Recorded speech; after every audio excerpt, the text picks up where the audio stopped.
It's called a mid-cycle refresh. Basically, when a manufacturer changes up a car in the mid part of its life with a new front grille, new engine output, and that is exactly what Audi has done with the A6, the S6, and of course the S7. So let's start with the A6, take it for a ride, and see how Audi has changed up the car.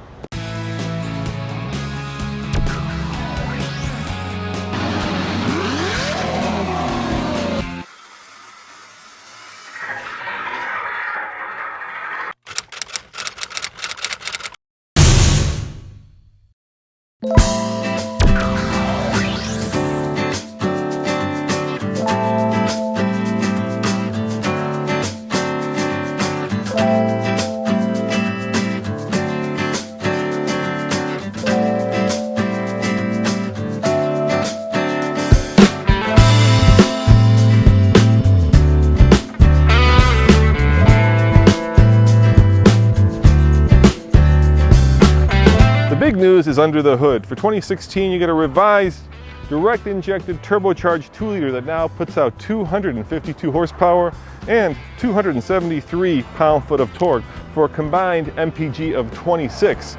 If you go for the front-wheel drive model, you also delete the old CVT and instead you get a dual clutch. On the A models, we've added trapezoidal integrated tailpipes, which gives it a more luxurious look.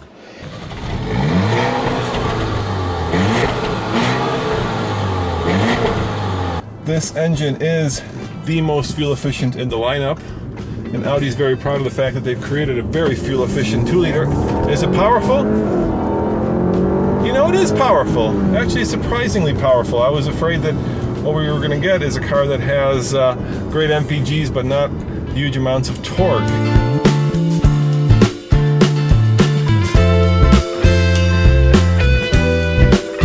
So what's different on the A6 for 2016? Well, there are new LED taillights, and perhaps the most important difference is right here in the grille.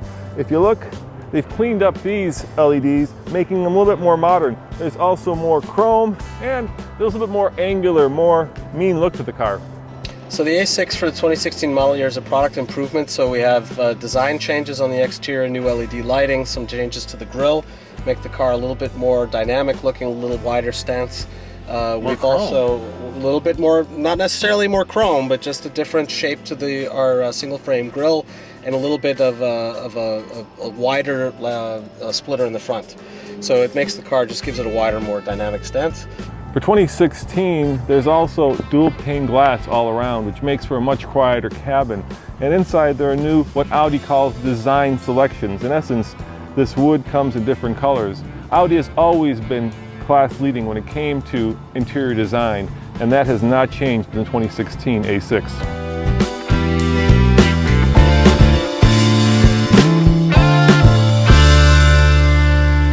Let's floor it a little bit. Let's see what we got. Yeah, it's good. You know, that combination of dual clutch transmission and torquey turbo really gives it a sense of pop. So what's not to like? Better fuel economy, more horsepower, greater torque, even more angular and, let's call it, more sophisticated styling. We also have improved engines on every single one. So we have an all-new 2.0 liter 4-cylinder engine with 252 horsepower that, frankly, we just drove up a canyon the other day and uphill, and the car sounded great, had great acceleration, and never quit on that with all of the torque that it had. Now that I'm in the canyon, brakes feel confident. Let's see what the turn is like. It's good. These aren't the fattest tires.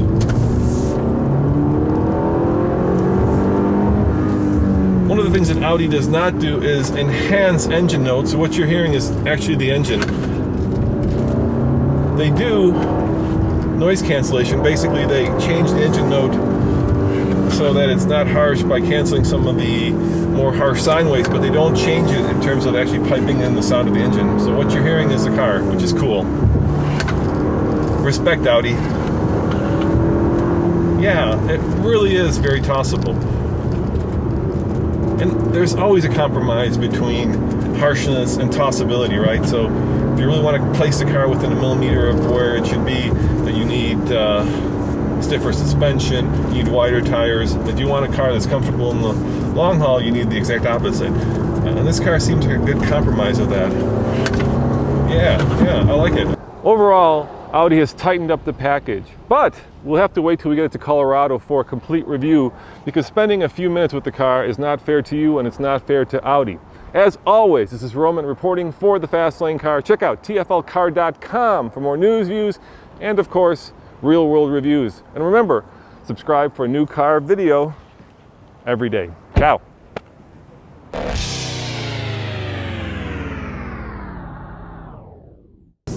Just a quick note in case you're curious.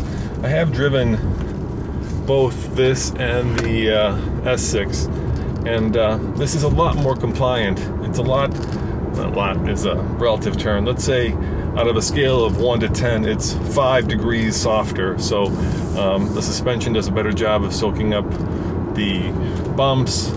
It's not quite as sharp in terms of handling. The brakes aren't quite as grabby or as powerful.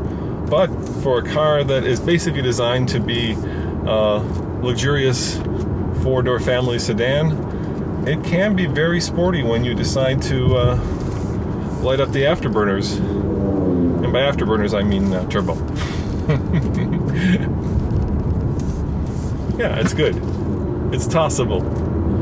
It's comfortable. It's fun to drive. And it smells good. What more could you want out of a luxurious family sedan?